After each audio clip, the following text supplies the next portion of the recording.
Arestado ang dalawang high-value individuals sa ikinasang operasyon ng pinagsanib na puwersa ng Regional Police Drug Enforcement Unit 5 at Talisay Municipal Police Station sa barangay Itumang, Talisay, Camarines Norte nitong gabi ng Mayo 23 taong kasalukuyan.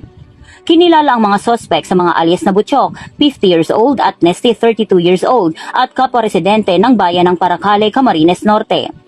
Batay sa ulat ng Talisay PNP, dakong alas 10:40 ng gabi nang ikasa ang operasyon sa koordinasyon ng Philippine Drug Enforcement Agency Regional Office 5. Nasa kote ang dalawang suspect matapos bentahan ng hinihinalang shabu ang isang kosher buyer. Nakumpiska mula sa kanilang posesyon ang nasa 1.2 kilo ng hinihinalang shabu na may tinatayang standard drug price na umaabot sa 8,160,000 piso.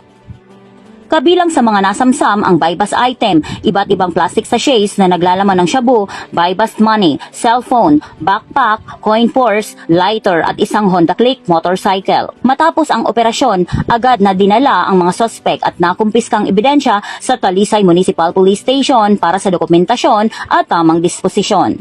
Mahaharap ang dalawang suspect sa kasong paglabag sa Republic Act 9165 o Comprehensive Dangerous Drugs Act of 2002. Ayon kay Police Colonel Paul Florendo Abay, Provincial Director ng Camarines Norte Police Provincial Office, patunay na ang matagumpay na operasyon ay batay sa Enhanced Managing Police Operations ng PNP sa ilalim ng PNP Focused Agenda. Aniya, bunga rin ito ng tuloy-tuloy at mas pinaigting na kampanya kontra iligal na droga ng Police Regional Office 5 sa pakikipag-ugnayan sa iba't ibang unit ng pulisya upang mapanatili ang kapayapaan at seguridad sa buong rehiyon ng Bicol. Mula po dito sa Camarines Norte Police Provincial Office, ako po si Police Master Sergeant Lian L. Pajarillo, nag-uulat para sa Police News Network.